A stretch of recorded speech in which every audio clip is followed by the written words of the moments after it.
അമ്മേ പരിശുദ്ധ അമ്മേ, അമ്മേ പരിശുദ്ധ ദൈവമാതാവേ, കൃപാസനത്തിലൂടെ ഞങ്ങൾക്കും ഞങ്ങളുടെ ദേശത്തിനും അമ്മ മധ്യസ്ഥം തേടി തന്ന എല്ലാ അനുഗ്രഹങ്ങൾക്കും കൃപകൾക്കും ഞങ്ങളിപ്പോൾ ഹൃദയം നിറഞ്ഞ നന്ദി പറയുന്നു.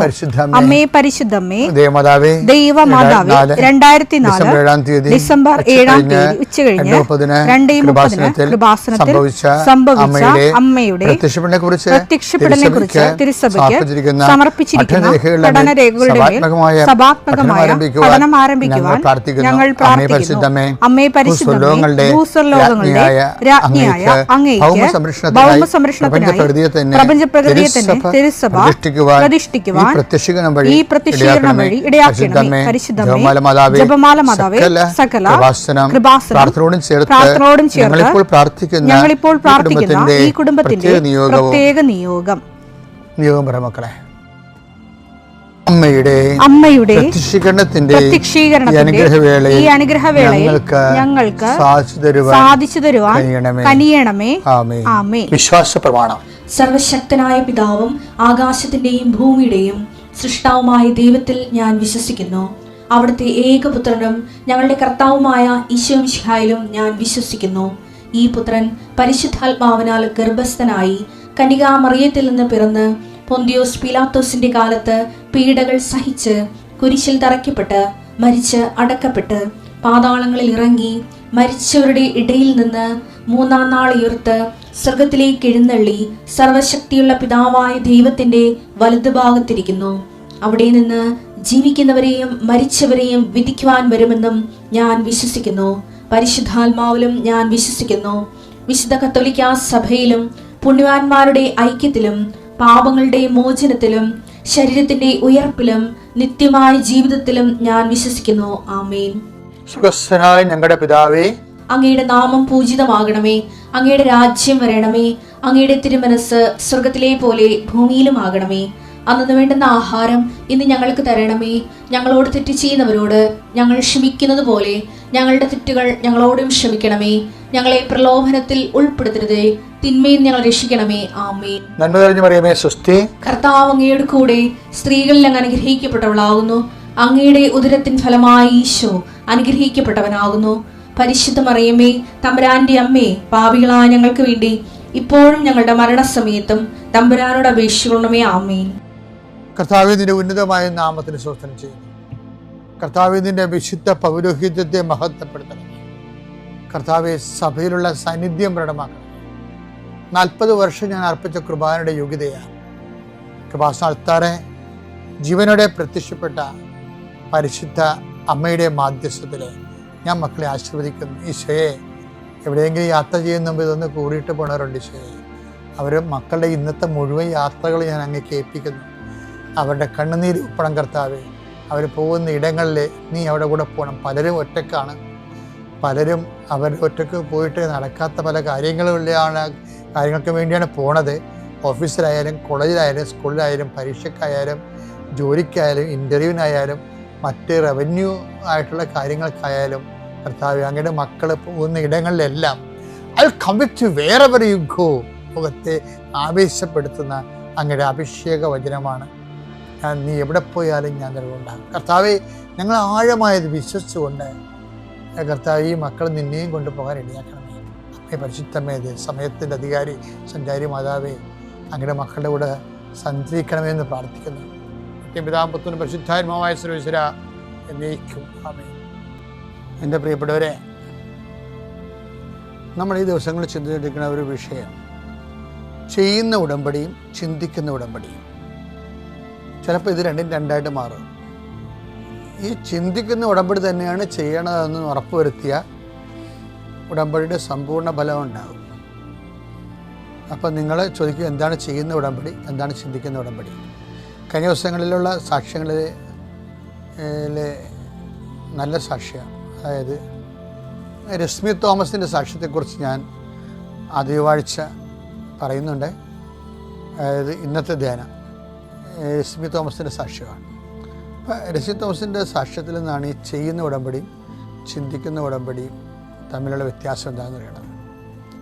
നമ്മൾ ചിന്തിക്കുന്ന ഉടമ്പടി ആയിരിക്കത്തില്ല പലപ്പോഴും ചെയ്യുന്നത് ഒരു വിഷയമുണ്ടായി, നമുക്കൊരു വിഷയമുണ്ടായി. ആ വിഷയം പരിഹരിക്കുന്നതിന് വേണ്ടി നമ്മൾ ദൈവത്തോട് ഒരു വാഗ്ദാനത്തിൽ ഏർപ്പെടുന്നു. അതിന് മാതാവിൻ്റെ മധ്യസ്ഥം യാചിക്കുന്നു. അപ്പം അതിന് ചെയ്യുന്ന ഉടമ്പടിയാണ്. ഇനി ചിന്തിക്കുന്ന ഉടമ്പടി എന്ന് പറയുമ്പോൾ, ഇപ്പോൾ ഈ രശ്മിസ് തോമസിൻ്റെ സാക്ഷ്യത്തിലെ അവരുടെ ഉടമ്പടിയും ജോലിയും ഒരുമിച്ച് പോകാത്തൊരവസ്ഥ വന്നു. അപ്പോൾ അവരുടെ ഉള്ളിലൊരു ചിന്ത ഉണ്ടായി, ഞാൻ ഉടമ്പടിയെ തുടരണോ അതോ ഉടമ്പടിയിൽ നിന്ന് ജോലിയെ തുടരണോ? അപ്പോൾ സ്വാഭാവികമായിട്ട് എല്ലാ ആൾക്കാരും ഉടമ്പടി ഉപേക്ഷിച്ച് ജോലി തുടരാൻ ആയിരിക്കും. നമ്മൾ ജോലിക്ക് വേണ്ടിയല്ലേ ഉടമ്പടി എടുത്തത് എന്നുള്ള ഉദ്ദേശത്തിൽ അങ്ങനെ ചിന്തിക്കും. പക്ഷേ രശ്മി ചിന്തിക്കേണ്ട വ്യത്യാസമാണ്. പക്ഷേ ഞാൻ ഉടമ്പടിയിൽ തുടരാൻ വേണ്ടിയാണ് ഉടമ്പടി എടുത്തത്, ജോലി എല്ലാ ഇൻറ്റൻഷനിലൊരു കാര്യം മാത്രമാണ്. അപ്പോൾ ഉടമ്പടി ജോലിക്ക് വേണ്ടിയോ ജോലി ഉടമ്പടിക്ക് വേണ്ടിയോ? പണ്ട് ഒരു ഡിസ്പ്യൂട്ടില്ലായിരുന്ന, കല ജീവിതത്തിന് വേണ്ടിയാണോ, ജീവിതം കലയ്ക്ക് വേണ്ടിയാണോ എന്ന് ചോദിക്കുമ്പോൾ ജീവിതം തന്നെ കലയെന്ന് പറഞ്ഞത്. അപ്പോൾ ഉടമ്പടി തന്നെ ജീവിതം എന്നുള്ളൊരു കോൺസെപ്റ്റ് ഉണ്ട്. ചിലർക്കെങ്കിലും ആ ഒരു കോൺസെപ്റ്റ് വിജയിക്കുന്നുണ്ട് ഭയങ്കരമായിട്ട്. കാര്യം അവർ എന്തിനാണ് ഉടമ്പടി എടുത്തത്? ഉടമ്പടി ദൈവമായിട്ട് ജീവിക്കാൻ വേണ്ടിയാണ്. അതുകൊണ്ട് ഉടമ്പടിക്ക് വേണ്ടിയാണ് ജീവിതം എന്ന്, ഉടമ്പടിക്ക്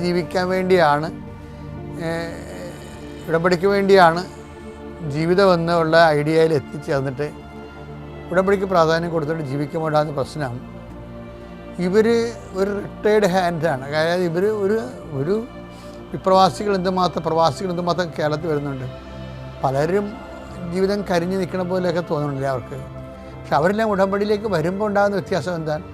നമ്മുടെ പച്ചത്തിരിവ് പോലെ, അതുപോലെ തന്നെ കൂടാരത്തിലിരുന്ന അഹ്റോൻ്റെ കരിഞ്ഞ കമ്പ് പോലെ അത് ഇങ്ങനെ പച്ച ഇല വീശി പുതിയ ജീവിതമാണ് കിട്ടുന്നത്. ഇപ്പോൾ വണ്ടി ഓടിക്കാൻ പേടിയായിരുന്നു, ജോലിയില്ല, വീട് പഴയതായിരുന്നു. അപ്പോൾ എന്തെല്ലാം ഇവൾ ചോദിച്ചോ അതെല്ലാം അമ്മ അവർക്ക് വളരെ നിമിഷം നേരം കൊണ്ട് കൊടുത്തു. പിന്നെ ഉടമ്പടി എന്ന് പറഞ്ഞ ഒരു അലാവുദ്ദീനും അത്ഭുത വിളക്കും തമ്മിലുള്ള ഒരു മാജിക് പരിപാടിയൊന്നുമില്ല, മറിച്ച് കർത്താവിൻ്റെ വചനമുണ്ട്. ആ വചനത്തിൻ്റെ വാഗ്ദാന പൂർത്തീകരണമാണ്. നിങ്ങൾ എന്നിൽ വസിക്കുകയും എൻ്റെ വാക്കുകൾ നിങ്ങളിൽ നിലനിൽക്കുകയും ചെയ്യുന്നുണ്ടെങ്കിൽ ഇഷ്ടമുള്ളത് ചോദിച്ചുകൊള്ളുക, നിങ്ങൾക്ക് ലഭിക്കും. അപ്പോൾ കർത്താവ് തന്നെ പറഞ്ഞിരിക്കുന്നതാണ് ഇഷ്ടമുള്ള ചോദിക്കാൻ. അപ്പോൾ ചോദ്യത്തിൽ പിശുക്കൊന്നും വേണ്ട. പക്ഷേ ഉടമ്പടിയിലും പിശുക്ക് വരത്തില്ല. ഉടമ്പടിക്ക് വേണ്ടിയാണ് ജീവിതം എന്ന രീതിയിൽ ഉടമ്പടിയും ജീവിതവുമാണ്, എൻ്റെ ജീവിതം ഉടമ്പടിയാണെന്നുള്ള ഒരു പ്രയോറിറ്റി കിട്ടിയാൽ ബാക്കിയുള്ള ഈസിയാണ്. വളരെ ആലോചിച്ച് ഉടമ്പടിയിൽ ഇൻവെസ്റ്റ് ചെയ്യാൻ നോക്കുക. എൻ്റെ പേര് റിൻസു വർഗീസ്. ഞാൻ പിറവത്തു നിന്നാണ് വരുന്നത്. ഞാനൊരു BSc നേഴ്സാണ്. അപ്പോൾ എൻ്റെ ഒരു വലിയൊരു ആയിരുന്നു എനിക്ക് OET എക്സാം എഴുതിയിട്ട് പുറത്തോട്ട് പോകണോ എന്നുള്ളത്. അപ്പോൾ ഞാൻ ഒരു പ്രാവശ്യം എഴുതി. അപ്പോൾ ഞാനങ്ങനെ പ്രാർത്ഥിക്കത്തൊന്നുമില്ലായിരുന്നു. ഞാൻ കൂടുതലും പഠിക്കുമായിരുന്നു. പ്രാർത്ഥനയ്ക്കുള്ള സമയം ഞാൻ പഠിച്ച് കഴിഞ്ഞിട്ടാണ് കൊടുത്തുകൊണ്ടിരുന്നത്. അപ്പം ഞാൻ ഗ്രേസ് അക്കാഡമി ആലുവയിൽ ജോയിൻ ചെയ്തു. അവിടെ ചെന്നപ്പോഴും എനിക്ക് കുറേ നല്ല കൂട്ടുകാരെ കിട്ടി. അവരെന്നോട് പ്രാർത്ഥിക്കാനൊക്കെ പറഞ്ഞു. അങ്ങനെ ഞാൻ പിന്നെ പ്രാർത്ഥിക്കാനൊക്കെ തുടങ്ങി. എല്ലാ ദിവസവും പള്ളിയിൽ പോയി കുർബാനയൊക്കെ കണ്ട് പ്രാർത്ഥിക്കാൻ തുടങ്ങി. അപ്പോൾ എൻ്റെ കൂട്ടുകാർ പറഞ്ഞു, നീ കൃപാസനത്തിൽ പോയി ഒന്ന് പ്രാർത്ഥിച്ച് നോക്ക്, നിനക്ക് ഏറ്റവും പാടുള്ള മുടിയുള്ള റീഡിംഗ് അല്ലേ, അത് പരിശുദ്ധ അമ്മയ്ക്ക് സമർപ്പിച്ച് നീ ഒന്ന് പ്രാർത്ഥിച്ച് നോക്കാനൊക്കെ പറഞ്ഞു. അങ്ങനെ ഞാൻ ജനുവരി 2-ാം തീയതി ഇവിടെ വന്നു, ഉടമ്പടി എടുത്ത് എനിക്ക് മാതാവിനോട് സമർപ്പിച്ച് പ്രാർത്ഥിച്ച്, എൻ്റെ മാതാവ് എനിക്ക് റീഡിംഗ് എളുപ്പമാക്കി തരണേ. അങ്ങനെ ജനുവരി 8-ാം തീയതി ഞാൻ OET എക്സാം എഴുതിയപ്പോൾ എനിക്ക് റീഡിങ്ങിന് നല്ല സ്കോറോടുകൂടി പാസ്സാകാൻ പറ്റി. അത് പരിശുദ്ധ അമ്മയുടെ ഭയങ്കര അത്ഭുതമായിട്ട് ഞാൻ കരുതുന്നു. പിന്നെ ദൈവത്തോട് അടുക്കും തോറും ദൈവം തന്നുകൊണ്ടിരിക്കുന്ന ഒരുപാട് അനുഗ്രഹങ്ങൾ എൻ്റെ ജീവിതത്തിൽ ഉണ്ടാകുന്നുണ്ട്. പിന്നെ എനിക്ക് പോകുന്നതിന് മുമ്പുള്ള സമയത്ത് ഏതെങ്കിലും ഒരു ഹോസ്പിറ്റലിൽ, നാട്ടിൽ എവിടെയെങ്കിലും ഹോസ്പിറ്റലിൽ കുറച്ച് നാൾ എനിക്ക് ജോലി ചെയ്യണമെന്നുണ്ടായിരുന്നു. അതും പരിശുദ്ധ അമ്മയ്ക്ക് ഞാൻ സമർപ്പിച്ച് പ്രാർത്ഥിച്ചു. അതും ഉടമ്പടി പ്രാർത്ഥനയോട് ചേർത്ത് ഞാൻ പ്രാർത്ഥിച്ചു. എനിക്ക് ആ ആഴ്ച തന്നെ ലിസി ഹോസ്പിറ്റൽ എറണാകുളത്ത് ജോയിൻ ചെയ്യാനുള്ള എല്ലാ അനുഗ്രഹവും പരിശുദ്ധ അമ്മ തന്നു. അമ്മ തന്ന എല്ലാ അനുഗ്രഹങ്ങൾക്കും ഞാൻ നന്ദി പറയുന്നു. ഈ ഒരു മാസം കൊണ്ട് എൻ്റെ ജീവിതത്തിലുണ്ടായിട്ടുള്ള ഒരുപാട് അനുഗ്രഹങ്ങളാണിത്. ഞാൻ ഒരിക്കലും ദൈവത്തിൽ നകലില്ല. ഈ ഉടമ്പടി മുടക്കാതെ പ്രാർത്ഥിക്കണമെന്നേ ഉള്ളൂ. അരമണിക്കൂർ ഞാൻ എന്നും ബൈബിൾ വായിക്കുമ്പോൾ എനിക്ക് കൂടുതലും വായിക്കാനേ തോന്നിയിട്ടുള്ളൂ. എനിക്ക് കിട്ടിയ ഏറ്റവും വലിയ അനുഗ്രഹമാണെന്ന് ഞാൻ പറയുന്നുള്ളൂ. ഈ മാതാവിൻ്റെ സന്നിധിയിൽ വന്ന് പ്രാർത്ഥിക്കാൻ പറ്റിയതൊക്കെ അമ്മയോട് പറഞ്ഞ അമ്മ എല്ലാം സാധിച്ചു വരുമെന്ന് എനിക്ക് നല്ല ബോധ്യമുണ്ട്. ഒരുപാട് നന്ദി. എൻ്റെ പേര് അൽഫോൻസ. ഞാൻ വരുന്നത് ചാലക്കുടി ചൗക്കാന്ന് പറഞ്ഞ സ്ഥലത്തുനിന്ന് വരണ. ഞാൻ 4ാമത്തെ പ്രാവശ്യമാണ് ഇപ്പോൾ പുതുക്കാൻ വന്നിരിക്കണേ. ഇവിടെ വന്ന് ഉടമ്പടി എടുത്ത് പ്രാർത്ഥിച്ചതിന് ശേഷമാണ് എൻ്റെ മോള് കാനഡയ്ക്ക് പോകാനായിട്ട് അപ്ലൈ ചെയ്തിട്ട് 4.5 വർഷമായിരുന്നു. ഉടമ്പടി എടുത്തതിന് ശേഷം അത് നിർത്തി. മോളും കൊച്ചും പോയി. പിന്നെ ഉടമ്പടി എടുക്കാനൊരു വീടിന് വേണ്ടി ഞാൻ വെച്ചിരുന്നു. അതിന് എനിക്കൊരു വീടും ഇപ്പോൾ 4.5 സെൻറ്റ് സ്ഥലവും മാതാവ് തന്നു. യേശുവേ നന്ദി. എൻ്റെ പേര് സോണിയ സെബാസ്റ്റ്യൻ. ഞങ്ങൾ ആർത്തുങ്കൽ സ്വദേശിയാണ്. ഞങ്ങളിവിടെ 2018 വന്ന് ഉടമ്പടി എടുത്തത്. ഞങ്ങൾ 6 കാര്യം നിയോഗം വെച്ചതിലും 5 കാര്യങ്ങൾ ഞങ്ങൾക്ക് സാധിച്ചു കിട്ടി. ഞങ്ങളുടെ കടബാധ്യതകൾ മാറുവാനും ഞങ്ങളുടെ ദാമ്പത്തിക പ്രശ്നത്തിൽ ഒത്തിരി പ്രശ്നങ്ങളുണ്ടായിരുന്നു, അതെല്ലാം തീരുവാനും, പിന്നെ അതുപോലെ എനിക്ക് സൗദിയിലേക്ക് പോകുവാനായി ഒരു എക്സാം ഉണ്ടായിരുന്നു. അത് മാതാവിൻ്റെ അനുഗ്രഹത്താൽ അതും എനിക്ക് പരീക്ഷ എഴുതുവാനും സാധിച്ചു. അതുപോലെ ഞങ്ങൾക്ക് ഒന്നിച്ച് ഫാമിലിയായിട്ട് അവിടെ ജീവിക്കുവാനും സാധിച്ചു. അതെല്ലാം മാതാവിൻ്റെ അനുഗ്രഹങ്ങളാണ്. അതുപോലെ തന്നെ 2019 ഡിസംബർ 16 ഒരു ബസ് അപകടത്തിൽ വെച്ച് എൻ്റെ ഹസ്ബൻഡിൻ്റെ കാലിന് ഗുരുതരമായ ഒരു പരിക്കേറ്റു. ആ സമയത്ത് ഞങ്ങൾ ഹോസ്പിറ്റലിൽ അഡ്മിറ്റ് ആയിരിക്കുന്ന സമയത്ത് ഞങ്ങൾ ഓൺലൈൻ അച്ഛൻ്റെ ആരാധന കണ്ടിരുന്നു. ആ സമയത്ത് അച്ഛൻ ആരാധനയിൽ പറഞ്ഞു, ഒരു വലതുകാലിൻ്റെ ഗുരുതരമായി പരിക്കേറ്റ ഒരു സഹോദരന് സൗഖ്യം ലഭിക്കുന്നതായിട്ടുള്ള ആരാധനയിൽ കേൾക്കുവാൻ സാധിച്ചു. അതിൻ്റെ ഇതിലായി അതനുസരിച്ച് ഞങ്ങൾ പ്രാർത്ഥിക്കുകയും അതിൽ നിന്നുമൊക്കെ ഞങ്ങളിപ്പം തൻ്റെ മകന് ഇപ്പം നല്ല രീതിയിൽ അത് നടക്കുവാനായിട്ടും സാധിച്ചു. അതിനെല്ലാം മാതാവിൻ്റെ അനുഗ്രഹങ്ങളാണ്. ഇനി ഞങ്ങൾക്ക് സന്താനഭാഗ്യത്തിന് വേണ്ടി ഞങ്ങൾ നിരന്തരം പ്രാർത്ഥിച്ചുകൊണ്ടിരിക്കുന്നു. അതിലും അമ്മ ഞങ്ങൾക്ക് നൽകുമെന്ന് ഞങ്ങൾക്ക് പൂർണ്ണമായ വിശ്വാസം ഉറപ്പുകൊണ്ട് ഞങ്ങൾ ആ പ്രാർത്ഥനയിൽ ഞങ്ങൾ പൂർണ്ണമായും മുന്നോട്ട് പോകുന്നു. എൻ്റെ പേര് സെബാസ്റ്റ്യൻ ജോസഫാണ്. ആക്സിഡൻറ്റ് പറ്റിയത് 2019 ഡിസംബർ 15 ആക്സിഡൻറ്റിന് എൻ്റെ വലത് കാലിൻ്റെ ഫ്രണ്ട് ഫുട്ട് ഫുള്ള് ആംപിറ്റ് ചെയ്തതാണ്. ആ സമയത്തൊരു 19 ദിവസം സൗദിയിൽ തന്നെ ട്രീറ്റ്മെൻറ്റ് ചെയ്തു. അതിനുശേഷം അവിടെ എന്നെ പ്ലാസ്റ്റിക് സർജറി ചെയ്യാൻ വേണ്ടി ഒരുപാട് ഡിലേ വരുന്നുണ്ട്. ഞങ്ങൾ 19 ദിവസം ട്രീറ്റ്മെൻറ്റിന് ശേഷം നാട്ടിലേക്ക് തന്നെ അപ്പോയിൻമെൻ്റ് എടുത്തു. ട്രിവാൻഡ്രം എയർപോർട്ടിൽ വന്നിറങ്ങി. അവിടുന്ന് തന്നെ ഡയറക്റ്റ് ഞങ്ങൾ മറ്റേ മാതാവ് ഹോസ്പിറ്റൽ കോട്ടയത്തേക്ക് വന്നു. അവിടുന്ന് 2 ആഴ്ചത്തെ ട്രീറ്റ്മെൻറ്റിന് ശേഷം പിന്നെ 3 മാസത്തെ റെസ്റ്റിന് ശേഷം 10 മാസത്തിന് ശേഷം വീണ്ടും എനിക്ക് തിരിച്ച് സൗദിയിലേക്ക് പോകാൻ സാധിച്ചു. ഇപ്പോൾ എനിക്ക് പഴയതുപോലെ ഒരു ജോലിയും നടപ്പും എല്ലാം എനിക്ക് സുഖമായിട്ട് ചെയ്യാൻ സാധിക്കുന്നുണ്ട്. എൻ്റെ പേര് ഷൈനി റോജോ. ഞാൻ ചങ്ങനാശ്ശേരിയിൽ ചെത്തിപ്പുഴ ഇടവകയിൽ നിന്ന് വരുന്നു.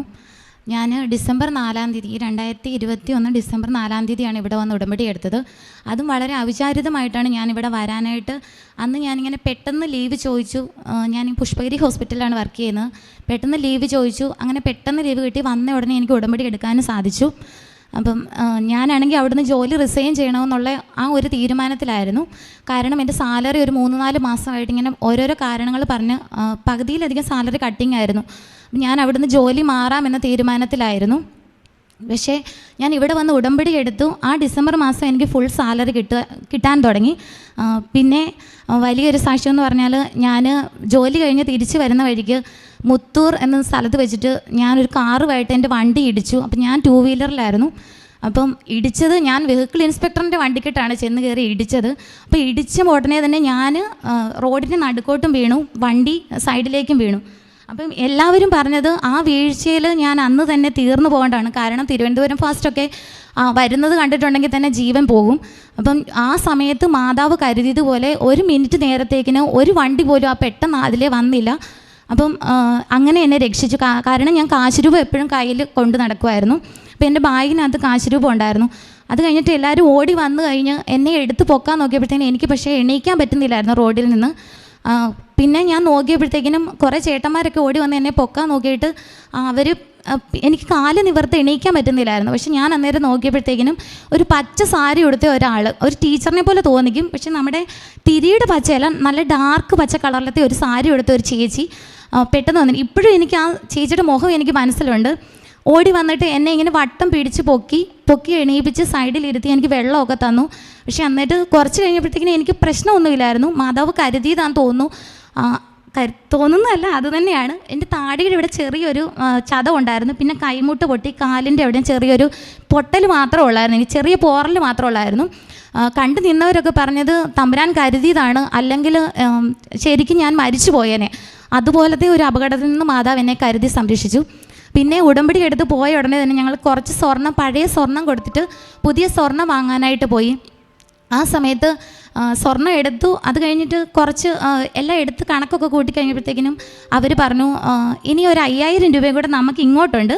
അപ്പം മമ്മി എന്നോട് പറഞ്ഞു, പൈസയായിട്ട് മേടിക്കണം, നമുക്ക് അതിനും കൂടെ സ്വർണം എടുത്തേക്കാന്ന് പറഞ്ഞു. അപ്പം ഞങ്ങളൊരു മോതിരം ഇങ്ങനെ എടുത്തു കഴിഞ്ഞിട്ട് ലാസ്റ്റ് പണിക്കൂലിയും പണിക്കുറവും എല്ലാം കൂടെ കൂട്ടിക്കഴിഞ്ഞപ്പോഴത്തേക്കിനും അവർ പറഞ്ഞു, ഇനി 5000 രൂപ അങ്ങോട്ടാണ് കൊടുക്കേണ്ടതെന്ന് പറഞ്ഞു. അപ്പം ഞാനാണെങ്കിൽ വെറുതെ പരീക്ഷണാടിസ്ഥാനത്തിൽ കാശ് രൂപ എടുത്ത് കൈ പിടിച്ചിട്ട് ഞാൻ പറഞ്ഞു, എൻ്റെ അമ്മയും മാതാവ് ഞാൻ ആഗ്രഹിച്ച് വാങ്ങിയ സ്വർണ്ണമല്ലേ, അപ്പോൾ അതെല്ലാം എനിക്ക് വേണം, പക്ഷേ എനിക്ക് പൈസ അങ്ങോട്ട് കൊടുക്കാനും എനിക്ക് പറ്റത്തില്ല, അമ്മ എന്താണെന്ന് വെച്ച് ചെയ്തോളാൻ പറഞ്ഞു. അപ്പോൾ അവിടെയുള്ള ആ മാനേജർ ചോദിച്ചു, നിങ്ങൾക്ക് ഇവിടെ ആരെങ്കിലും പരിചയമുണ്ടോ എന്ന് വെച്ചാൽ ഞങ്ങൾ പറഞ്ഞു, ഇല്ല, ഞങ്ങൾക്ക് ആരെയും പരിചയമില്ല, കല്യാണത്തിനെടുത്ത സ്വർണ്ണമാണ്, അത് കഴിഞ്ഞിട്ട് ഞങ്ങൾ ഇപ്പോഴാണ് ഇവിടെ വരുന്നത്, ഞങ്ങൾക്ക് ആരെയും പരിചയമില്ല എന്ന് പറഞ്ഞു. പക്ഷേ ആ മനുഷ്യൻ അവിടെ ഇരുന്ന് കണക്ക് കൂട്ടി. അപ്പം ഞാനിങ്ങനെ വിശ്വാസപ്രമാണം കണ്ണടച്ച് നിന്ന് ചൊല്ലി കണ്ണ് തുറന്ന് നോക്കുകയും ആ സാറ് റെഡിങ് കൊണ്ട് അവിടെ 5000 അവിടെ വട്ടം വരച്ച് വെച്ചിട്ട് നിൽന്ന് എഴുതി. അങ്ങനെ ഞങ്ങൾക്ക് വലിയൊരു അനുഗ്രഹമായിരുന്നു. ഒരു സ്വർണ്ണം പോലും അങ്ങോട്ട് അവർ തിരിച്ചെടുത്തുമില്ല. 1 രൂപ പോലും കൊടുക്കാതെ ഞങ്ങൾക്ക് മുഴുവൻ സ്വർണവും കിട്ടാനും മാതാവ് ഇടയാക്കി. പിന്നെ ചെറുതും വലുതുമായിട്ടുള്ള ഒരുപാട് അനുഗ്രഹങ്ങളുണ്ട്. പിന്നെ എൻ്റെ കുഞ്ഞിൻ്റെ മാമോദീസയായിരുന്നു, ആദ്യ കുർബാനയായിരുന്നു ഈ ഡിസംബർ 28-ാം തീയതി. അപ്പം ഞങ്ങളിങ്ങനെ പ്രാർത്ഥിച്ച്, തുടക്കം തൊട്ടേ പ്രാർത്ഥിച്ചു, അമ്മേ മാതാവേ എല്ലാം മുന്നിൽ നിന്ന് നടത്തി തരണമേ, അങ്ങനെ പ്രാർത്ഥിച്ചു. അപ്പോൾ വീട് പെയിൻറ്റിങ്ങിൻ്റെ സമയത്ത് തൊട്ട് ഞങ്ങളിങ്ങനെ പ്രാർത്ഥിച്ചു കഴിഞ്ഞപ്പോഴത്തേനും ഞങ്ങളിങ്ങനെ ഒരു 60,000 രൂപ എൻ്റെ മമ്മിയുടെ ആങ്ങളയുടെ ആയിരുന്നു. അപ്പം 60,000 രൂപ ഞങ്ങളുടെ അങ്കിളിൻ്റെ കയ്യിൽ നിന്ന് എടുത്തു. അപ്പം ഞാനിങ്ങനെ പ്രാർത്ഥിച്ചു, അമ്മേ മാതാവേ അത് തിരിച്ചു കൊടുക്കാനായിട്ട് ഒരു വഴി അമ്മ കാണിച്ചു തരണമേ എന്ന് പ്രാർത്ഥിച്ചു. പക്ഷേ ആദ്യ കുർബാന കഴിഞ്ഞ അന്ന് തന്നെ ഞങ്ങൾക്ക് ആ 60,000 രൂപ ആദ്യ കുർബാന നടത്തി കഴിഞ്ഞപ്പോൾ 60,000 രൂപയിൽ 60,000-ന് മുകളിൽ ഞങ്ങൾക്ക് പണം തന്ന് മാതാവ് അനുഗ്രഹിച്ചു. ചെറുതും വലുതുമായി ഒരുപാട് അനുഗ്രഹങ്ങളുണ്ട്. ഒത്തിരി അനുഗ്രഹങ്ങൾ എൻ്റെ ജീവിതത്തിൽ ആ ഉടമ്പടി എടുത്ത് അന്ന് മുതൽ എനിക്ക് അമ്മ മാതാവ് നടത്തി തരുന്നുണ്ട്. ഞാൻ ഒരുപാട് പേരോട് ഇങ്ങനെ പറയുകയും ചെയ്തു. അപ്പം ഞങ്ങളുടെ കൂടെ വർക്ക് ചെയ്യുന്ന ഒരു കുഞ്ഞിന് ഇങ്ങനെ വയറുവേദന വന്ന് ഇങ്ങനെ തല കറങ്ങി വീണു. അപ്പം ഞാനിങ്ങനെ പറഞ്ഞു, മാതാവേ, ഞാനിങ്ങനെ കൃപാസനത്തിലെ കാര്യങ്ങളൊക്കെ ഒത്തിരി പറയുമ്പോഴത്തേനും ഇങ്ങനെ വിശ്വാസമായിരുന്നു. അത് മർത്തോമയാണ് ആ കുഞ്ഞ്. അപ്പം വിശ്വാസമാണ്. അപ്പോൾ ഇന്ന് എപ്പോഴും എന്നോട് പറയും, ചേച്ചി പോകുമ്പോൾ ഒരു കൊന്ത മേടിച്ചിട്ട് വരണം. അപ്പം ഞാനിങ്ങനെ അവളുടെ വയറുവേദന എടുത്ത് തല കറങ്ങി വീണ സമയത്ത് ഞാൻ കൃപാസനത്തിലെ മാതാവിൻ്റെ കാശുരൂപ എപ്പോഴും എൻ്റെ കയ്യിലുണ്ട്.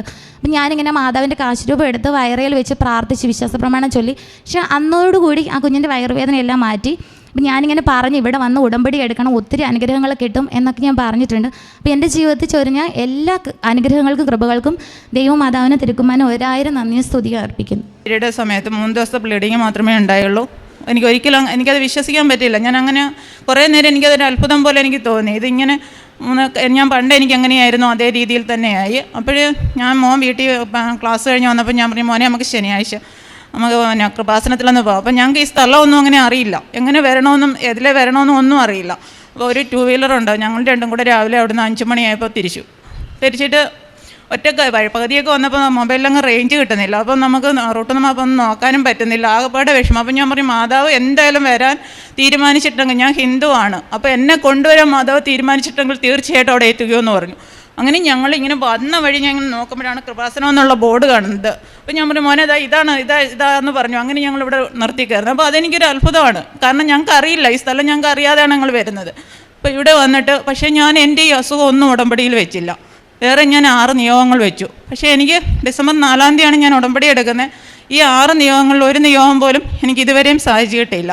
പക്ഷേ എൻ്റെ ഈ അസുഖം എനിക്ക് നന്നായിട്ട് കുറഞ്ഞു. എനിക്കിപ്പോൾ വേറെ ഒരുപാട് കോംപ്ലിക്കേറ്റഡ് ഉണ്ടായിരുന്നു. ഡോക്ടറെ കാണിച്ചപ്പോൾ അതൊന്നും ഇല്ല, ഒരു പ്രശ്നവും ഇല്ല എന്ന് പറഞ്ഞു. അതേപോലെ എൻ്റെ മോന് തലപെരുപ്പും തലവേദനയായിട്ടുണ്ടായിരുന്നു. അപ്പം തലയ്ക്കകത്ത് എന്തോ ഒരു വല്ലാതെ അസ്വസ്ഥത. അപ്പോൾ ഡോക്ടറെ കാണിച്ചപ്പോൾ പറഞ്ഞതെന്ന് പറഞ്ഞാൽ അത് ENT കാണിക്കണമെന്ന് പറഞ്ഞു. അപ്പോൾ ENT കാണിക്കണമെന്ന് പറഞ്ഞ് വീട്ടിൽ വന്നതിന് ശേഷം ഞാൻ പറഞ്ഞു ആരെയും കാണിക്കുന്നില്ല എന്ന് പറഞ്ഞു. ഇവിടുന്ന് കിട്ടിയ ഉടമ്പടി തൈലം അവൻ്റെ തലയിൽ തേച്ചു. അവനിപ്പം നോർമലാണ്, യാതൊരു പ്രശ്നവും ഇല്ല. അപ്പോൾ ഇത് എനിക്ക് വിശ്വസിക്കാൻ പറ്റാത്തൊരു സാക്ഷ്യമായിട്ടാണ് എനിക്ക് തോന്നിയത്. അപ്പം ഞാനിവിടെ വന്ന് ഇത് പറയണമെന്ന് എനിക്ക് തോന്നി. സാക്ഷ്യം ഞാൻ ഉടമ്പടി വെച്ച കാര്യങ്ങളല്ല സാധിച്ചതെങ്കിലും എനിക്കിത് സാക്ഷ്യപ്പെടുത്തണമെന്ന് തോന്നി. അതാണ് ഞാൻ പറഞ്ഞത്. എല്ലാവരും എനിക്ക് വേണ്ടി പ്രാർത്ഥിക്കണം. നിങ്ങൾക്ക് വേണ്ടി എൻ്റെ പ്രാർത്ഥനയിൽ ഞാൻ നിങ്ങളെ ഓരോരുത്തരെയും ഉൾപ്പെടുത്തും. എൻ്റെ പേര് നീന. ഞാൻ എറണാകുളം ഡിസ്ട്രിക്ട് കാഞ്ഞൂർ പാറപ്പുറം ഇടവകയിൽ വരുന്നു. എൻ്റെ മാതാവ് എനിക്ക് ഒത്തിരി അനുഗ്രഹങ്ങൾ തന്നിട്ടുണ്ട്. ഞാൻ കൃപാസനത്തിൻ്റെ ഈ പഠിക്കാൻ ഒന്ന് പ്രാർത്ഥിച്ചിട്ട് പോകാനാണ് വന്നത്. പക്ഷേ എനിക്കിതിൻ്റെ അകത്ത് കയറി സാക്ഷ്യം പറയാനും മാതാവിനെ കാണാനുള്ള അനുഗ്രഹം എനിക്ക് നൽകി. ഏറ്റവും വലിയ അത്ഭുതം, എൻ്റെ രണ്ടാമത്തെ മകള് BSc MLTക്ക് പഠിക്കുന്ന സമയത്ത് അവൾക്ക് 3rd ഇയറിൽ ഒരു വിഷയത്തിന് അവൾ പോയി. മാതാവിൻ്റെ അനുഗ്രഹത്താൽ ഞങ്ങൾ വീണ്ടും റീവാലുവേഷന് കൊടുത്തു. 5 മാർക്ക് മാതാവ് ഞങ്ങൾക്ക് കൂട്ടിത്തന്നു. മാതാവിന് ഒത്തിരി നന്ദി. അവൾക്ക് 5 വർഷമായിട്ട് അവൾക്ക് ഒട്ടും വണ്ണം ഉണ്ടായില്ല, പെൻസിൽ പോലെയായിരുന്നു ഇരുന്നത്. അവളുടെ കൂട്ടുകാരിയുടെ ഒരു അപ്പൻ വന്നപ്പോൾ അവളോട് പറഞ്ഞു, മോള് കേബിൾ വയർ പോലെയുള്ള ഇരിക്കണേന്ന് പറഞ്ഞു. എൻ്റെ മോള് കുറേ സഹിച്ചു. വീട്ടിൽ വന്നാണ് അവൾ കരഞ്ഞത്. എൻ്റെ മൂത്ത മകൾ ഇവിടെ 3 വർഷം മുമ്പ് ഉടമ്പടി എടുത്തിട്ടുണ്ടായിരുന്നു. ആ ഉടമ്പടിയിൽ എൻ്റെ മകളുടെ വണ്ണം വെക്കാൻ വേണ്ടിയിട്ട് അവൾ എഴുതിയിട്ടുണ്ടായിരുന്നു. അവളിപ്പോൾ ഒരു 60 കിലോ വരെയായി. നല്ല വെയിറ്റും വെച്ചു, വണ്ണം വെച്ചു. മാതാവേ ഒത്തിരി നന്ദി. അതുപോലെ തന്നെ എൻ്റെ മകൾ UK പോകാൻ വേണ്ടിയിട്ട് അവൾ BSc MLTക്ക് പാസ്സായി UK പോകാൻ വേണ്ടിയിട്ട് മാതാവിനോട് പ്രാർത്ഥിച്ചു. അപ്പോഴാണ് വീണ്ടും ഒരു പരീക്ഷണം എന്ന പോലെ അവൾക്ക് പോകേണ്ട സമയമായപ്പോൾ കൊറോണ പോസിറ്റീവായി. ഞങ്ങളെല്ലാവരും വീട്ടിലിരുന്ന് പ്രാർത്ഥിച്ചു. പ്രത്യക്ഷീകരണ പ്രാർത്ഥനയൊക്കെ രാവിലെയും വൈകിട്ടും കറക്റ്റ് സമയത്ത് തന്നെ ഞങ്ങൾ പ്രാർത്ഥിച്ചു കൊണ്ടിരുന്നു. യേശുവേ സ്തോത്രം, യേശുവേ നന്ദി. ഞാൻ ഉടമ്പടി എടുക്കുവാനായിട്ട് ഒത്തിരി നാളായിട്ട് ആഗ്രഹിച്ചു. വർഷങ്ങളായിട്ട് ആഗ്രഹിച്ചതാണ്. എനിക്കറിയാമായിരുന്നു ഉടമ്പടിയെക്കുറിച്ച്. പക്ഷേ എന്നെ ദൈവം അനുവദിച്ചത് 29/11/2022 ഞാൻ ഉടമ്പടി എടുത്തു, പ്രാർത്ഥിച്ചു. പ്രാർത്ഥനയിൽ എനിക്ക് കിട്ടിയ അനുഗ്രഹം ഞാൻ പറയുകയാണ്, സാക്ഷ്യപ്പെടുത്താനാണ് ഞാനിവിടെ വന്നിരിക്കുന്നത്. എൻ്റെ ഈ മോന് ആൻറ്റിയുടെ വീട്ടിൽ, തൊട്ടടുത്ത വീട്ടിൽ തന്നെയാണ്, ആൻറ്റിയുടെ വീട്ടിൽ മാങ്ങ പറിക്കുവാനായിട്ട് ഇങ്ങനെ കയറുകയുണ്ടായി. ഏണി വെച്ച് കയറി. അതിനുശേഷം കൊമ്പിലോട്ട് പിടിച്ചപ്പോഴത്തേക്കും ആ കൊമ്പൊടിഞ്ഞ് മോന് താഴെ വീണു. ഒരു 12 അടി ഉയരം ഉണ്ടായിരുന്നു. അങ്ങനെ കുറേ അധിക നേരം ഇങ്ങനെ കമിഴ്ന്നൊറ്റ കിടപ്പായിരുന്നു, അനക്കമൊന്നും ഉണ്ടായിരുന്നില്ല. അപ്പോൾ ഞാൻ മാതാവിനോട് ഭയങ്കരമായിട്ട് പ്രാർത്ഥിക്കുന്നുണ്ടായിരുന്നു. കുറേ കഴിഞ്ഞപ്പോഴത്തേക്കും ഇയാൾക്ക് അനക്കമുണ്ടായി. അങ്ങനെ ഞാനും എൻ്റെ ഹസ്ബൻഡും വേറെ ഒരു സഹോദരി കൂടെ ഉണ്ടായിരുന്നു. ഞങ്ങളെല്ലാവരും കൂടെ ഇയാളെ പൊക്കി വീട്ടിലോട്ട് കൊണ്ടുവന്നു കിടത്തി. അപ്പോൾ എനിക്ക് മാതാവിനോടുള്ള പ്രാർത്ഥനയും ഇതും കൊണ്ടിട്ട് പരിശുദ്ധമായ ആ ഉടമ്പടി തൈലവും എടുത്ത് വേദനയുള്ള ഭാഗത്ത് പുരട്ടുകയും തേന് ഉള്ളിൽ കൊടുക്കുകയും ചെയ്തു. അതാണ് ഞാൻ ആദ്യമായിട്ട് ചെയ്തത്. എനിക്ക് അതൊരു വിശ്വാസമായിരുന്നു. അങ്ങനെ അതിനുശേഷം മോൻ പറഞ്ഞു വേദന മാറുമെന്നുള്ള വിശ്വാസം മോനും ഉണ്ടായിരുന്നു. പക്ഷെ കുറച്ച് അധികം നേരം കഴിഞ്ഞപ്പോഴത്തേക്കും വേദന വീണ്ടും കൂടിക്കൊണ്ടിരുന്നു. അങ്ങനെ എന്നാൽ ഹോസ്പിറ്റലിൽ പോകാമെന്ന് പറഞ്ഞു. വണ്ടി വീടിൻ്റെ സ്റ്റെപ്പിനടുത്ത് വരെ കൊണ്ടുവന്നു. വണ്ടിയിൽ ഇത്തിരി ബുദ്ധിമുട്ടിയാണ് ആളെ വണ്ടിയിൽ കയറ്റിയത്. അങ്ങനെ കയറ്റി ഞങ്ങൾ ഹോസ്പിറ്റലിൽ പോയി. ഹോസ്പിറ്റലിൽ ചെന്നപ്പോഴും നല്ല വേദനയായിരുന്നു. അങ്ങനെ ഒരു ഇഞ്ചക്ഷൻ വെച്ചു, അന്ന് വേദന മാറുന്നുണ്ടായിരുന്നില്ല. വീണ്ടും ഇഞ്ചക്ഷൻ വെച്ചു, എന്നിട്ടും വേദന മാറുന്നില്ല. അങ്ങനെ അതിനുശേഷം എക്സ്റേ എടുത്തു. അപ്പോൾ എക്സ്റേ എടുത്ത് ഡോക്ടർ എക്സ്റേ നോക്കിയിട്ട് പറയുന്നത് എല്ല് പൊടിഞ്ഞ് അല്ലാതെ പൊടിഞ്ഞ് നുറുങ്ങിയിരിക്കുവാണെന്നാണ് പറഞ്ഞത്. അപ്പോൾ നട്ടെല്ലിൻ്റെ ഭാഗത്ത്. അപ്പോൾ ഞാൻ വീണ്ടും ഈശോയോട് കേണപേക്ഷിച്ചു, പ്രാർത്ഥിച്ചു. എൻ്റെ മോൻ്റേതായ കാര്യങ്ങൾ തനിയെ ചെയ്യാൻ പറ്റണേ എന്നുള്ള പ്രാർത്ഥനയായിരുന്നു. അങ്ങനെ അതിനുശേഷം ഡോക്ടർ അഡ്മിറ്റാക്കി ബെൽറ്റ് ഇട്ടു. അങ്ങനെ ഒരാഴ്ച ഹോസ്പിറ്റലിൽ കിടന്നു. അതിനുശേഷം ഒരാഴ്ച ബെഡിൽ തന്നെ ആയിരുന്നു. അയാളുടെ കാര്യങ്ങളെല്ലാം അയാൾക്ക് ബാത്റൂമിലൊന്നും പോകാൻ പറ്റില്ലായിരുന്നു. അതിനുശേഷം ഒരാഴ്ച കഴിഞ്ഞപ്പോഴത്തേക്കും അയാൾക്ക് ഒന്ന് എഴുന്നേക്കാമെന്നായി. അങ്ങനെ എന്നാലും ഒരാളുടെ സഹായം വേണമായിരുന്നു. അങ്ങനെ പോയി അതിനുശേഷം ഞങ്ങൾ ഡിസ്ചാർജായി. അപ്പോൾ ഡോക്ടർ പറഞ്ഞു ഒന്ന് സ്കാൻ ചെയ്തിട്ട് റിപ്പോർട്ട് കൊണ്ടൊന്ന് കാണിക്കണമെന്ന് പറഞ്ഞിരുന്നു. അപ്പോൾ അതനുസരിച്ച് ഉള്ളിലപ്പോൾ എപ്പോഴും മാതാവിനോടും ഈശോയോടുള്ള പ്രാർത്ഥനയായിരുന്നു. എൻ്റെ മോനെ സുഖമാക്കി തന്നെ എനിക്ക് തരണേ എന്നുള്ള പ്രാർത്ഥന മാത്രമായിരുന്നു അപ്പോൾ. അങ്ങനെ ഒരാഴ്ചയ്ക്ക് ശേഷം വീണ്ടും സ്കാനിങ്ങിന് കൊണ്ടുപോയി. അവിടെ സ്കാൻ ചെയ്തു, റിപ്പോർട്ട് കൊണ്ടുവന്ന് ഡോക്ടറിനെ ദൈവത്തിൻ്റെ അനുഗ്രഹമെന്ന് പറയട്ടെ, ഡോക്ടർ റിപ്പോർട്ട് കണ്ടിട്ട് പറയുന്നത് ഒരു കുഴപ്പമില്ല, ഒരു ചെറിയ സ്ക്രാച്ച് മാത്രമേ ഉണ്ടായിരുന്നുള്ളൂ. അപ്പോൾ ഞാനത് ദൈവത്തിൻ്റെ അനുഗ്രഹം മാത്രമാണ്, എൻ്റെ അമ്മയുടെ മാധ്യസ്ഥത്താൽ തമ്പുരാനിൽ നിന്ന് എനിക്ക് കിട്ടിയ, എനിക്കും എൻ്റെ കുടുംബത്തിനും കിട്ടിയ വലിയ അനുഗ്രഹമായിട്ടാണ് എനിക്ക് അന്ന് ഞാൻ ഉറച്ചു വിശ്വസിച്ചത്. അങ്ങനെ ആ ഒരു വലിയ അനുഗ്രഹം എനിക്കും എൻ്റെ കുടുംബത്തിനും നൽകിയ ദൈവത്തിനും അമ്മയ്ക്കും ഒരുപാട് നന്ദി പറയുന്നു. കൂടാതെ എൻ്റെ ഹസ്ബൻഡിന് കാലുവേദന ഉണ്ടായിരുന്നു. ഡോക്ടറിനെ കണ്ടു, മരുന്നെല്ലാം കഴിച്ചു നോക്കി, സ്റ്റെപ്പ് കയറാനോ അങ്ങനെയൊന്നും ബുദ്ധിമുട്ടായിരുന്നു. അങ്ങനെ അതിനുശേഷം ഒരു 2 മരുന്ന് കഴിച്ചു. പക്ഷേ വലിയ വ്യത്യാസമൊന്നും ഉണ്ടായിരുന്നില്ല. അപ്പോഴും എൻ്റെ ദൈവത്തിൽ ഞാൻ ആശ്രയിച്ചു. എനിക്ക് ഉറപ്പായിരുന്നു എൻ്റെ അമ്മയുടെ പരിശുദ്ധമായ ആ തൈലവും തേൻ ഉപയോഗിച്ച് കഴിഞ്ഞാൽ എൻ്റെ ഹസ്ബൻഡിൻ്റെ കാലുവേദന പൂർണ്ണമായിട്ട് മാറിക്കിട്ടുമെന്ന് ഞാൻ വിശ്വസിച്ചിരുന്നു. അതനുസരിച്ച് ഞാൻ മരുന്ന് പോലെ തന്നെ അത് പുരട്ടുകയും തേൻ ഉള്ളിൽ കൊടുക്കുകയും ചെയ്തു. അനുഗ്രഹം എന്ന് പറയട്ടെ, അത് പൂർണ്ണമായിട്ടും ഭേദമായി. ഇപ്പോൾ ഹസ്ബൻഡ് നല്ല സുഖമായിട്ടിരിക്കുന്നു, ഒരു കുഴപ്പമില്ല. അതിന് ദൈവത്തിന് കോടാനുകൂടി നന്ദി പറയുന്നു. പിന്നെ കൂടാതെ എനിക്ക് എൻ്റെ മൂക്കിൽ നിന്ന് വല്ലാത്തൊരു സ്മെല്ല് വരുമായിരുന്നു. വല്ലാത്തെന്ന് പറഞ്ഞാൽ ഭയങ്കരമായൊരു സ്മെല്ലായിരുന്നു. അത് ഞാനിങ്ങനെ കൊണ്ടു നടന്നു. എന്നിട്ടും ഭേദമാതെ വന്നപ്പോഴത്തേക്കും ഞാൻ ഡോക്ടറിനെ കാണിച്ചു. അപ്പോഴത്തേക്കും ഡോക്ടർ പറഞ്ഞു ഇങ്ങനെ, അപ്പോൾ എനിക്ക് കോൾഡൊന്നും വരാറില്ലായിരുന്നു. അപ്പോൾ ഡോക്ടർ പറഞ്ഞു ഇങ്ങനെ കഫം കെട്ടിക്കിടന്നു, പഴുത്ത് വല്ലാതെയായി, അതുകൊണ്ട് ആദ്യം മരുന്ന് കഴിച്ച് നോക്ക്, ഇല്ലെങ്കിൽ ഓപ്പറേഷൻ വേണമെന്നാണ് ഡോക്ടർ പറഞ്ഞത്. പക്ഷേ ആ മരുന്ന് കഴിച്ചു. മൂക്കിലിങ്ങനെ അടിക്കാനുള്ള മരുന്നുകളൊക്കെ തന്നിരുന്നു. പക്ഷേ അതൊന്നും എനിക്ക് ഫലം ചെയ്തില്ല. എനിക്ക് അപ്പോഴും എൻ്റെ മാതാവിനും ഈശോയും തന്ന ആ അനുഗ്രഹം മാത്രമായിരുന്നു എൻ്റെ ആശ്രയം. എനിക്ക് ആ തൈലം ഞാനെടുത്ത് എൻ്റെ മൂക്കിലും നെറ്റിയിലും ഒക്കെ പുരട്ടി. അതിനുശേഷം മരുന്ന് പോലെ തന്നെ ഞാനത് സേവിക്കുകയും ചെയ്തു. അതിൻ്റെ ഫലമായിട്ട് വായിൽ നിന്നും മൂക്കിൽ നിന്നുമായിട്ട് ധാരാളം കഫം പോവുകയും ഇപ്പോൾ പൂർണ്ണമായിട്ടും ആ സ്മെല്ലും ഇല്ല, പൂർണ്ണമായിട്ടും കഫം പോയി എനിക്ക് പൂർണ്ണ ആരോഗ്യവും സൗഖ്യവും ഇപ്പോൾ തമ്പുരാൻ തന്നിട്ടുണ്ട്. അതിന് ദൈവത്തിന് ഞാൻ ഒരുപാട് നന്ദിയുണ്ട്. യേശുവിൻ്റെ അനുഗ്രഹവും മാതാവിൻ്റെ മാധ്യസ്ഥം കൊണ്ട് മാത്രമാണ് എനിക്ക് ഈ അനുഭവം കിട്ടിയതെന്ന് ഞാൻ പൂർണ്ണമായിട്ടും വിശ്വസിക്കുന്നു. അതുപോലെ തന്നെ എനിക്ക് ശരീരത്തിനോ ഒക്കെ വേദന ഉണ്ടാകുമ്പോഴത്തേക്കും ഞാനിപ്പോൾ ഒരു മരുന്നിനും പോകാറില്ല. എൻ്റെ ഈ തൈലവും തേനും മാത്രമാണ് ഞാൻ ഉപയോഗിക്കുന്നത്. എൻ്റെ കുഞ്ഞുങ്ങൾക്കും അതെ, എൻ്റെ ഹസ്ബൻഡിനും അതെ. അതുപോലെ തന്നെ വീട്ടിൽ വരുന്നവർക്കും എന്തെങ്കിലും അസ്വസ്ഥത പറഞ്ഞാൽ ഞാൻ ഉടനെ വിശ്വാസപ്രമാണം ചൊല്ലിയിട്ട് തൈലമെടുത്ത് പുരട്ടി കൊടുക്കും, തേനും ഉള്ളിൽ കൊടുക്കും. അവരും സുഖമായിട്ടിരിക്കുന്നു എന്ന് പറയാറുണ്ട്. ഇതൊക്കെയാണ് എനിക്ക് ദൈവം തന്ന അനുഗ്രഹങ്ങളും എല്ലാം. അതുപോലെ തന്നെ ഞാൻ ചെയ്യുന്ന കാരുണ്യ പ്രവർത്തികൾ, ദിവ്യബലിയിൽ മുടങ്ങാതെ ഞാൻ പോയി പ്രാർത്ഥിക്കാറുണ്ട്. കൂടാതെ ഞാൻ വിശ്രമ ജീവിതം നയിക്കുന്ന വൈദികരെ പോയി സന്ദർശിക്കാറുണ്ട്. അതുപോലെ തന്നെ പൊതിച്ചോറ് കൊടുക്കാറുണ്ട്. പിന്നെ അതുകൂടാതെ വസ്ത്രങ്ങൾ കൊടുക്കാറുണ്ട്. പിന്നെ അതുപോലെ ഞാൻ യൂണിറ്റിൽ പ്രവർത്തിക്കുന്നുണ്ട്. അപ്പോൾ ഇങ്ങനെ വീടുകളിൽ പോകുമ്പോൾ അവരോരോ പ്രയാസങ്ങളൊക്കെ പറയുമ്പോൾ ഞാനത് എത്ര സമയമാണെങ്കിലും അത് നിന്ന് കേൾക്കാറുണ്ട് മാത്രം. എന്നെക്കൊണ്ട് പറ്റുന്ന ആശ്വാസവാക്കുകൾ അവർക്ക് ഞാൻ പറഞ്ഞു കൊടുക്കാറുണ്ട്. ഇതൊക്കെയാണ് എൻ്റെ കാരുണ്യ പ്രവൃത്തികളായിട്ട് ഞാൻ ചെയ്തുകൊണ്ടിരിക്കുന്നത്. യേശുവെ നന്ദി, യേശുവെ സ്തുതി. ഞാനിവിടെ വന്നത് 2021 ഡിസംബർ 3-ാം തീയതിയാണ് ഞാനിവിടെ വന്ന് ഉടമ്പടി എടുത്തത്. അന്ന് എൻ്റെ കാല് രണ്ടിന് സുഖമില്ലാതെ ഈ തിരുനടയിൽ ഞാൻ വന്നത്. അതെനിക്ക് ആദ്യമേ തന്നെ ഞാനിവിടെ സാക്ഷ്യം പറഞ്ഞ് പോയതാണ്. 2 കാലിന് സൗഖ്യമില്ലായിരുന്നു. ഞാൻ ഉടമ്പടിയിലൂടെ കൃപാസനത്തിൽ വന്ന് ജപമാല റാലി പങ്കെടുത്തേ പിന്നെ എൻ്റെ കാൽ 2 സൗഖ്യം കിട്ടി.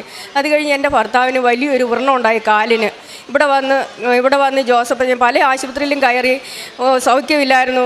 ആ മനുഷ്യൻ്റെ കാല് മുറിച്ച് കളയുമെന്ന് വരെ ഡോക്ടർമാർ പറഞ്ഞു. ഇത് കാല് മുഴുവനും വ്രണം വന്നിട്ട് കാല് അഴുകിയതുപോലെയായി. അപ്പോൾ ഈ കാല് മുറിച്ച് കളയേണ്ടി വരും.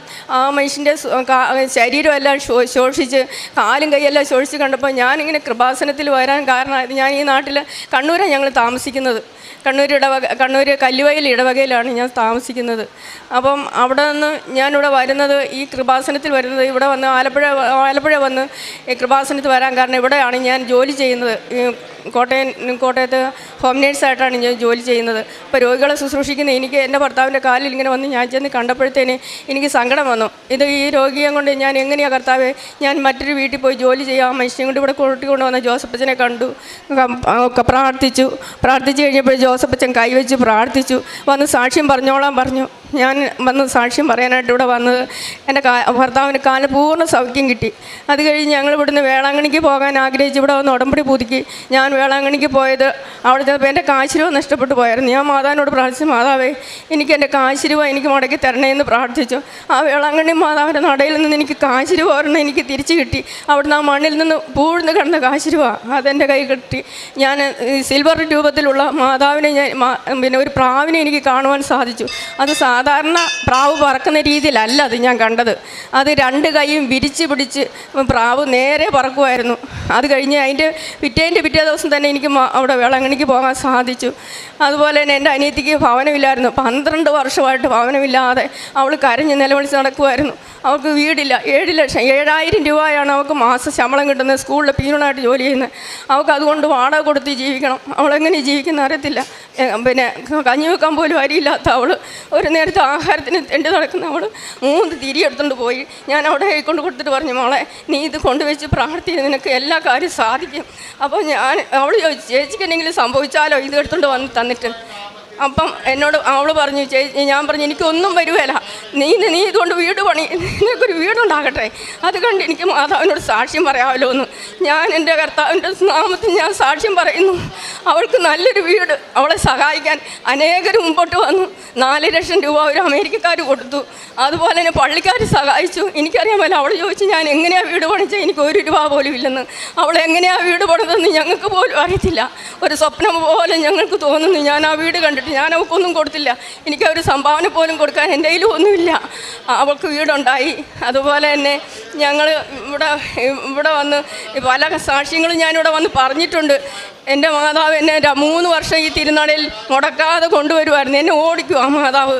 മാതാവിനോട് പറഞ്ഞു, നീ സ്ഥിരം ഞാൻ മറ്റുള്ളവർക്ക് വേണ്ടിയിട്ട് സുവിശേഷ വേല ചെയ്യുന്നത് ആശുപത്രിയിൽ കൊണ്ടുപോയി ചോറ് കൊടുക്കാനൊന്നും എനിക്ക് നിർവാഹമില്ല. ഞാൻ വീടുകളിൽ നിൽക്കുക. അപ്പോൾ എനിക്ക് കിട്ടുന്ന പൈസയിൽ നിന്ന് അവർക്ക് ചോറുണ്ണാനുള്ള പൈസ കൊടുക്കും. അതുപോലെ തന്നെ അവർക്ക് വേണ്ടിയിട്ട് ഇവിടുത്തെ ഉടമ്പടി തൈലവും ഉപ്പും കൊണ്ട് കൊടുക്കും.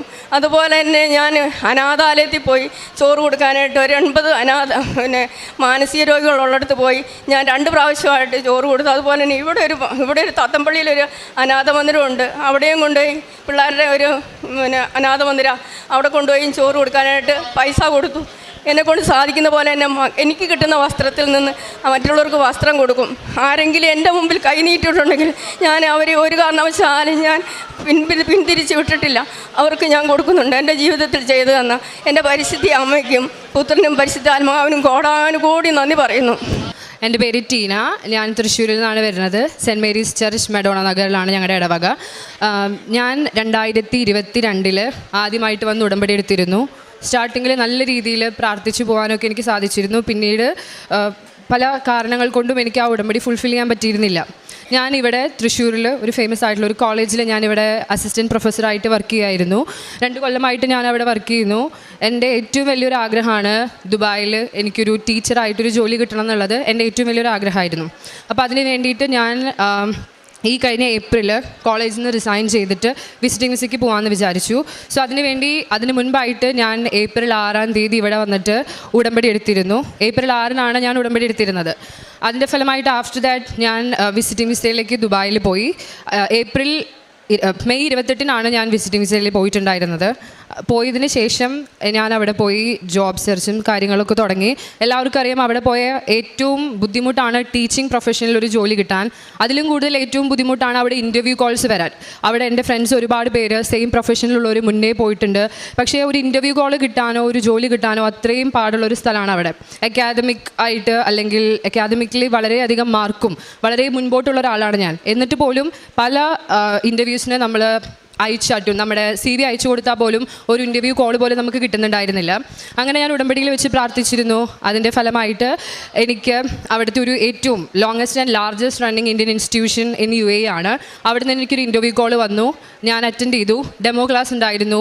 ഒരുപാട് ലെവൽ ഓഫ് ഇൻ്റർവ്യൂസ് ഉണ്ടായിരുന്നു. ഞാനതൊക്കെ അറ്റൻഡ് ചെയ്തതിന് ശേഷം എനിക്ക് തിരിച്ചൊരു അപ്പോയിൻമെൻറ്റ് ഓർഡർ വന്നു. സത്യം പറഞ്ഞാൽ അവിടെ ദുബായിലുള്ളവർക്കറിയാം, അവിടുത്തെ ഫേമസ് ആയിട്ടുള്ളൊരു മാതാവിൻ്റെ ഒരു പള്ളിയുണ്ട്, സെൻറ്റ് മേരീസ് ചർച്ച് ഊദ് മേത്ത എന്ന് പറയുന്നൊരു പള്ളി. ഞാൻ അവിടെ പോയിരുന്ന് ഒരുപാട് പ്രാർത്ഥിച്ചിരുന്നു.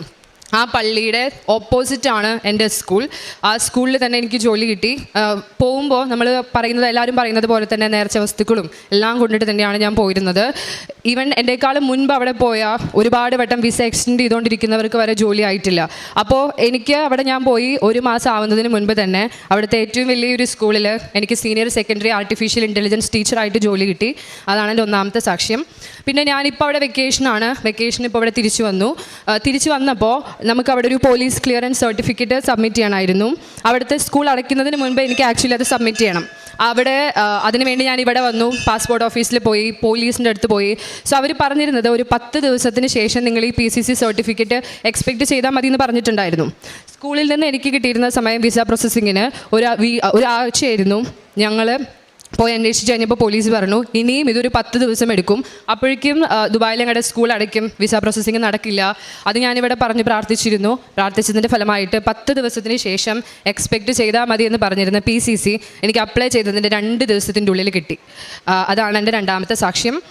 പിന്നെ ഞങ്ങളുടെ ഒരു നെയ്ബറായിട്ട് ഒരു സ്ഥലത്തർക്ക് കേസ് നിലനിൽക്കുന്നുണ്ടായിരുന്നു.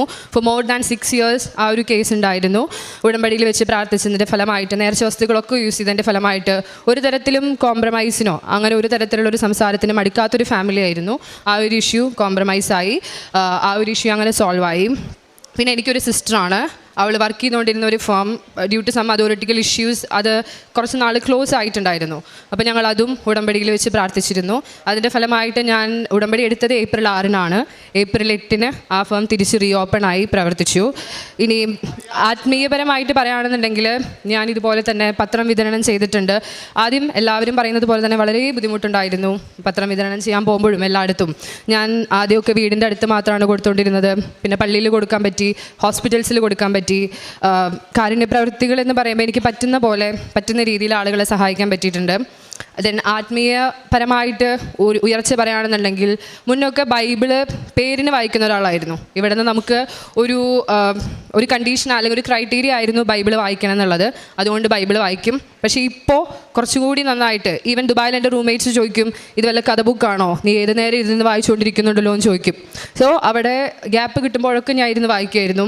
പിന്നെ നമുക്കെല്ലാവർക്കും അറിയാവുന്ന പോലെ തന്നെ നമ്മുടെ നാട്ടിലെ കോളേജിൻ്റെ സിലബസ് അല്ല. അവിടെ ഞാൻ +2 ഇവിടെ കോളേജിലാണ് പഠിപ്പിച്ചിരുന്നത്. എന്നിട്ട് പോലും അവിടുത്തെ സിലബസിൻ്റെ ആ ഒരു ഡിഫറൻസ് അത്രയും ഡിഫിക്കൽട്ടായിരുന്നു.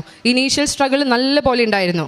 ആദ്യത്തെ ഒരു മാസം കടന്നു കിട്ടാൻ വളരെ ബുദ്ധിമുട്ടുണ്ടായിരുന്നപ്പോഴും ഞാൻ നല്ല രീതിയിൽ പ്രാർത്ഥിച്ചിട്ടും ബൈബിളൊക്കെ വായിക്കുകയൊക്കെ ചെയ്തിട്ടുണ്ട്.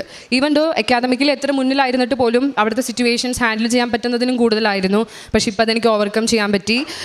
നന്നായി ബൈബിൾ വായിച്ചിട്ടുണ്ട്. അതുപോലെ നേർച്ച വസ്തുക്കളെല്ലാം ഉപയോഗിക്കാൻ പറ്റിയിട്ടുണ്ട്. പറ്റുന്ന രീതിയിലൊക്കെ പേഴ്സണൽ പ്രയറിൻ്റെ സമയം കണ്ടെത്തിയിട്ടുണ്ട്.